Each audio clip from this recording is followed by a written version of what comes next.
आप देख रहे हैं द तर्कस और आज हम उपस्थित हैं आजमगढ़ जिले के दक्षिणी बिल्कुल सीमांत गांव में बरदा। और इस बरदा गांव में निवास करते हैं हरिश्चंद्र गौतम जी, जो बचपन से ही अपने विचारों के लिए, अपने खास क्रांतिकारी जीवन के लिए पहचाने जाते हैं। और वो आज जो पूर्व संध्या है कांसीराम जी के जन्मदिन की, उस पर हम उनसे बात करेंगे और अपने दर्शकों को, लोगों को बताना चाहेंगे कांसीराम जी क्यों इतने लोकप्रिय हुए, लोगों के दिलों में छा गए, बहुजन नायक के रूप में आज पूरी दुनिया में उन्हें जाना जाता है। उन्होंने कई करिश्माई काम करके दिखाए जिसके बारे में लोग भरोसा नहीं कर सकते कि सन 85 से एक शुरुआत करके और आज देश की राजनीति में एक ऐसा उदाहरण प्रस्तुत किया है जो अपने आप में लाजवाब है, जिसकी कोई किसी से तुलना नहीं की जा सकती। तो हरिश्चंद्र गौतम जी, आप इस समय वर्तमान में किस पद पर हैं ये भी बता दें हमारे दर्शकों को। मैं हरिश्चंद्र गौतम, माननीय बहन जी बहुजन समाज पार्टी की राष्ट्रीय अध्यक्ष मायावती जी ने हमको वर्तमान समय में बहुजन समाज पार्टी आजमगढ़ मंडल का मुख्य सेक्टर प्रभारी बनाने का काम किया है। और हम माननीय बहन जी के निर्देश पर पूरे मंडल यानी आजमगढ़, मऊ और बलिया में घूम करके बहुजन समाज पार्टी की अलग को जगाने का काम कर रहे हैं। आज का खास मौका है उस महामना कांसीराम जी के बारे में बात करने का, मान्यवर कांसीराम जी के बारे में बात करने का, जो अपने जीवन की शुरुआत एक वैज्ञानिक के रूप में किए थे, लेकिन शायद समाज वैज्ञानिक और राजनीति वैज्ञानिक के रूप में उन्होंने जो छाप छोड़ी है वह इस देश को कभी भी भूलने वाली नहीं है। उनके बारे में क्या बताना चाहेंगे? सबसे पहले तो मैं, चूँकि कल 15 मार्च को माननीय कांसीराम साहब का 87वां जन्मदिन है, ऐसे एक दिन पहले ही मैं पूरे देशवासियों को माननीय कांसीराम साहब के जन्मदिन पर हार्दिक बधाई देता हूँ, शुभकामना व्यक्त करता हूँ, उनको सत सत नमन करता हूँ। और निश्चित रूप से माननीय कांसीराम साहब ने जब अपने जीवन की शुरुआत पढ़ाई लिखाई करने के बाद पूना में भाभा एटॉमिक सेंटर में वैज्ञानिक पद पर कार्यरत हुए, तो निश्चित रूप से वैज्ञानिक सोच के रहने के कारण जब उन्होंने उस नौकरी से त्याग पत्र दिया और वो भी माननीय बाबा साहब डॉक्टर B.R. अम्बेडकर के एनलिसन ऑफ कास्ट के उस पन्ने को पढ़ करके, उस किताब को पढ़ करके विज्वलित हुए। और जब उन्होंने समाज में एक संकल्प लिया और निश्चित रूप से माननीय कांसीराम साहब ने पूरे देश के लिए जो समर्पण की भावना रही, इससे स्पष्ट हो जाता है कि माननीय कांसीराम साहब ने जब 1965 में अपनी नौकरी से त्याग पत्र दिया तो माननीय कांसीराम साहब ने त्याग पत्र देने के पश्चात बहुत बड़ा संकल्प लिया। उन्होंने एक संकल्प लिया कि मैं आज के बाद से अपने घर को कभी नहीं जाऊंगा जहां पे मैं पैदा हुआ, पढ़ा, पला। माँ बाप ने जिनको इतना बड़ा बनाने का काम किया, उन्होंने पूरे देश के लिए एक समर्पण की भावना दिखाया। उन्होंने फिर कभी मुड़ करके, उनके पिताजी मरे, संदेश आया, उन्होंने पूरे देशवासियों को संदेश दिया कि एक दिन सबको जाना है, प्रकृति का नियम है। उस नियम के आधार पर पिताजी के मरने के बाद भी वो गांव नहीं लौटे और बहुत बड़ा संकल्प लिया कि मैं कभी परिवार नहीं बसाऊंगा। उन्होंने शादी ब्याह न करने का संकल्प लिया। और निश्चित रूप से ऐसे महामानव, ऐसे महापुरुष को हम लोग सत सत नमन करते हुए निश्चित रूप से बताना चाहेंगे कि माननीय कांसीराम साहब ने 1965 में अपने नौकरी से त्याग पत्र देने के बाद जो बाबा साहब डॉक्टर अम्बेडकर ने अपने जीवन के अंतिम क्षणों में कहा था, आगरा के सम्मेलन में ये कहा था कि मुझको सबसे ज़्यादा पढ़े लिखे लोगों ने, जिनको हमने अपने भारतीय संविधान के माध्यम से शिक्षा में पढ़ाई लिखाई का कानूनी अधिकार दिया, और उस भारतीय संविधान में ऐसे लोगों को जो दबे कुचले थे, 22.5% अनुसूचित जात जनजात को नौकरी में आरक्षण देकर के, जिनको हमने IAS, IPS, PCS, PPS, doctor, engineer, master,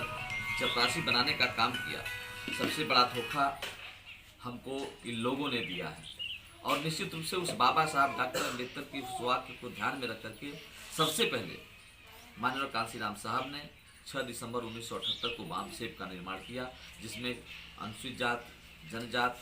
पिछड़ा वर्ग, माइनॉरिटी के सभी कर्मचारी, पढ़े लिखे कर्मचारियों का एक संगठन बनाया, राजनीतिक संगठन नहीं बल्कि एक कर्मचारी पढ़े लिखे कर्मचारियों का, नौकरी करने वाले कर्मचारियों का संगठन बनाया और संगठन बना करके उनको आदेशित किया, निर्देशित किया कि आपको अपने हित के लिए नहीं बल्कि जो दबे कुचले समाज के लोग हैं, आपको एक छाया की तरह आपको वहाँ पे काम करना होगा। और फिर उन्होंने जब बामसेब के लोगों ने अच्छा काम किया, उसका रिजल्ट आया, तो लोगों ने माननीय कांसीराम साहब ने सोचा कि अब तो इनको संघर्ष की ज़रूरत है। तो फिर उन्होंने 6 दिसंबर 1981 को DS4 बनाया, दलित शोषित समाज संघर्ष समिति बनाया। और जब निश्चित रूप से और हमारे समाज में जागरूकता पैदा हुई, और जागरूकता पैदा करने के लिए माननीय कांसीराम साहब ने इतनी आसानी से नहीं बल्कि कन्याकुमारी से कश्मीर तक साइकिल चलाया, प्रतिदिन पैदल चलने का काम किया,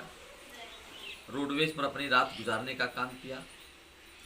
रातों रात रेलवे के प्लेटफार्मों पर सोने का काम किया, ऐसी ऐसी गंदी बस्तियों में जाके सोने का काम किया जहाँ कुत्ता बिल्ली भी सोना पसंद नहीं करता। माननीय कांसीराम साहब ने दबे कुचले समाज को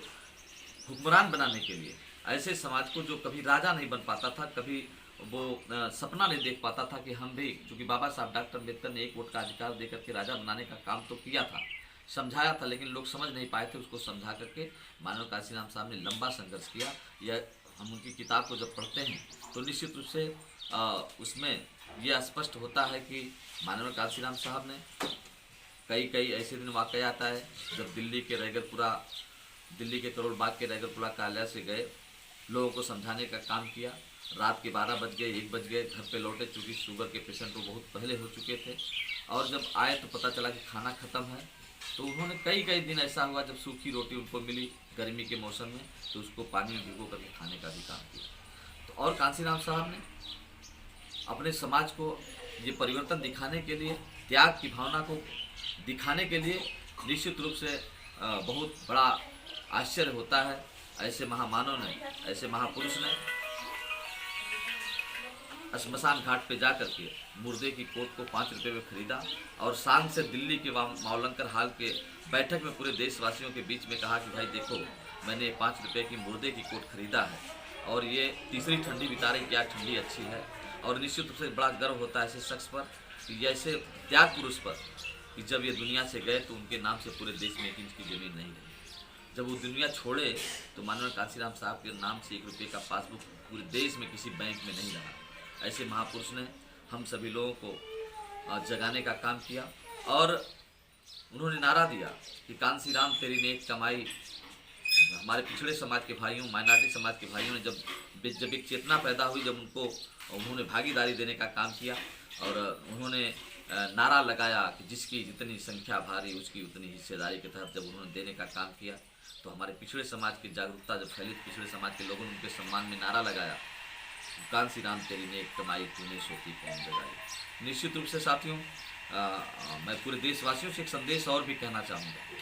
कि एक विडंबना है, हमारे लोग भी कहा करते हैं कि माननीय कांसीराम साहब ने अपने ज़िंदगी के पहलू में, ज़िंदगी के काम में उन्होंने 1585 का नारा लगाया था। और 1585 के नारा लगाने का मतलब ये नहीं था कि 15% के लोग, चाहे वो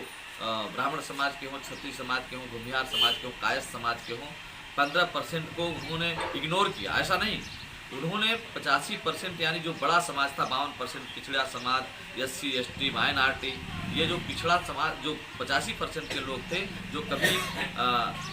MLA MP मिनिस्टर बनने का ख्वाब नहीं देख पाते थे, उनको सपना नहीं आता था। इस नारे को उन्होंने उद्दोलित प्रचारित किया। 1585 का जो नारा दिया, उनका आशय सिर्फ एक था कि जो हमारे बड़े समाज के लोग हैं, दलित समाज के, पिछड़े समाज के, जो जिनकी बड़ी आबादी है, उनको भी भागीदारी मिलनी चाहिए। क्योंकि मैं एक उदाहरण देना चाहूँगा कि निश्चित रूप से 15% के खिलाफ कभी नहीं थे, कतई नहीं थे। जब माननीय बहन जी को उत्तर प्रदेश का मुख्यमंत्री पहली बार 3 जून 1995 को बनने का मौका मिला, तो माननीय कांसीराम साहब के निर्देश पर ही 15% के लोगों को भी उस नारे के आधार पर कि जिसकी जितनी संख्या भारी उसकी उतनी भागीदारी के तहत ब्राह्मण समाज के रामवीर उपाध्याय को भी मंत्री बनाया, क्षत्रिय समाज के साथी को भी ठाकुर जयवीर सिंह को मंत्री बनाया, जगदीश नारायण भूमिहार समाज के व्यक्ति को मंत्री बनाया, हरकिशन श्रीवास्तव कायस्थ समाज के व्यक्ति को मंत्री बनाया, गुर्जर राजवीर सिंह गुर्जर को भी मंत्री बनाने का काम किया। यानी मेरे कहने का आशय कि माननीय कांसीराम साहब ने पिछड़े समाज को, सभी समाज को तो भागीदारी दिलाया ही, अगड़े समाज को भी भागीदारी दिलाने में बहुजन समाज पार्टी में कोई कोर कसर नहीं छोड़ी। इसलिए अगर ये कहा जाए कि 1585 का नारा लगा कि उन्होंने 15% को इग्नोर किया, तो मैं ये दावे के साथ कह सकता हूँ कि उनकी ज़िंदगी में भी अगर आप उनके किताबों को पढ़ें, और जो आपके पास मैंने अभी उदाहरण के रूप में बताने का काम किया, वो ज़िंदगी उनके जीते जी ये सब हुआ है। इसलिए बहुजन समाज पार्टी की मुखिया माननीय बहन जी ने उनके रास्ते पर चल करके एक कदम और आगे चल करके जो बहुजन हिताय बहुजन सुखाय का नारा था, उसको माननीय बहन जी ने सर्वजन हिताय सर्वजन सुखाय के नारे में परिवर्तित किया। और निश्चित रूप से मैं दावे के साथ कह सकता हूँ कि हम लोग कल, हमारे बहुजन समाज के लोग, पिछड़े समाज के लोग और बहुजन समाज पार्टी में आस्था रखने वाले अगड़े समाज के भी भाई, कल जो हमारा एक मंडल स्तरीय कार्यक्रम नेहरू हाल आजमगढ़ में होने जा रहा है, पूरे मंडल आजमगढ़ के लोग इकट्ठा होंगे और एक संकल्प लेंगे कि आने वाले समय में जब 2022 का समय आएगा तो सभी समाज के लोग, क्योंकि बहुजन समाज पार्टी की मुखिया माननीय बहन जी ने, बहुजन समाज पार्टी के संस्थापक माननीय कांसीराम साहब ने जो संदेश दिया था, हर समाज के लोगों को अपने से जोड़ने का संदेश दिया था। और मैं दावे के साथ कह सकता हूं कि हम बहुजन समाज के लोग, हम अनुसूचित जात जनजात के लोग पिछड़े समाज को बड़ा भाई मानते हैं, अगले समाज को और भी बड़ा भाई मानते हुए हम लोग सबको सम्मान देने का काम करते हैं। और निश्चित रूप से जब हम सम्मान देते हैं तो हम सम्मान पाने का भी हकदार हैं, हम लोगों को सम्मान भी मिलने का काम होता है। ये सभी भाई मिलकर के भाईचारा बनाने का काम करेंगे और 2022 में माननीय बहन जी को 5वीं बार उत्तर प्रदेश का मुख्यमंत्री बनाने का संकल्प लेने का काम करेंगे। इसलिए ये मैं कह सकता हूँ, बड़े गर्व के साथ कह सकता हूँ कि माननीय कांसीराम साहब ने अपनी पूरी जिंदगी इस दबे कुचले समाज को आगे बढ़ाने के लिए, पिछड़े समाज, दलित समाज, माइनॉरिटी समाज को इस देश और प्रदेश का हुक्मरान बनाने के लिए, जैसा कि अभी हमारे एक साथी भाई रामकिशोर राठौर बता रहे थे कि निश्चित रूप से माननीय कांसीराम साहब का ही संघर्ष प्रतिफल था कि शौचालय साफ करने वाले बेटे को, शौचालय के बेटे को सचिवालय में बैठा करके उन्होंने रामविलास वाल्मीकि, जो हमारे कार्यालय को, लखनऊ के कार्यालय को बाबू के रूप में देखने का काम करते थे, संभालने का काम करते थे, बिना एमएलए हुए ही 6 महीने के लिए उन्होंने रामविलास वाल्मीकि को मंत्री बना करके एक हलचल पैदा करने का काम किया था। उस समय मीडिया के लोगों ने छापने का काम किया था, जैसा कि आपके द्वारा जो प्रचारित किया गया, बताया गया कि उन्होंने एक करिश्माई काम किया, एक जादुई काम किया। निश्चित रूप से माननीय कांसीराम साहब ने जब ये काम किया था तो पेपर के लोगों ने, मीडिया के लोगों ने छापने के लिए बाध्य हो गए थे और छापने का काम किया था कि माननीय कांसीराम साहब ने एक करिश्माई काम किया, शौचालय के बेटे को सचिवालय में पहुंचाने का काम किया। इसलिए ये कहा जा सकता है कि वो उन्होंने पूरे देश में दलित समाज के साथ साथ, पिछड़े समाज के, माइनॉरिटी समाज के साथ साथ अगड़े समाज के लोगों को भी भाईचारा से जोड़ने के लिए पूरी जिंदगी न्यौछावर करने का काम किया, उसको बढ़ाने का काम किया, सामाजिक संरचना को सुधारने का काम किया, समतामूलक समाज की परिकल्पना की स्थापना के लिए उन्होंने पूरी जिंदगी न्यौछावर करने का काम किया। जैसा कि अभी बता रहे थे हरिचंद गौतम जी कि उन्होंने इस कलम को मान लिया कि ऊपर ब्राह्मण है, नीचे शूद्र हैं, लेकिन वह ये नहीं चाहते थे कि इसको हम उलट करके ऐसा कर दें। उनका मत था कि हम इसको बराबरी पर लाएं, समतावादी समाज का निर्माण हो और शोषितों की सत्ता स्थापित हो सके। इस महान मूल मंत्र को लेकर वो चले और उन्होंने करके दिखा दिया। हरिचंद गौतम जी, क्या आपको कभी उनके साथ मिलने का, काम करने का मौका मिल पाया? उम्र आपकी बहुत कम है। माननीय कांसीराम साहब के साथ हम भले काम न किए, लेकिन माननीय कांसीराम साहब से मिलने का मौका हमको बहुत दूर नहीं, हम तो दिल्ली में भी गए, माननीय कांसीराम साहब के नज़दीक खड़े रहे, सब कुछ देखने का। चूँकि 89 में हम लोगों ने बहुजन समाज पार्टी से जुड़ने का काम कर दिया था, और जब माननीय कांसीराम साहब 89 और 91 में जब टिकट का बंटवारा करते थे तो दिल्ली के माननीय बहन जी के उस आवास पर, जहाँ माननीय बहन जी को सरकारी आवास मिला था नॉर्थ एवेन्यू में, तो नॉर्थ एवेन्यू में रह करके जब टिकट का बंटवारा हो रहा था, हम लोगों को कांसीराम साहब के साथ अगल बगल खड़े होने का मौका मिला। और सबसे बड़ा सौभाग्यशाली मैं रहा जब मैं विधानसभा लालगंज का अध्यक्ष था 1996 में, तो माननीय कांसीराम साहब इसी आजमगढ़ में आए थे, और जो आजमगढ़ का दीवानी के पास में सामने एक PWD का डाक बंगला है, उस डाक बंगले में उन्होंने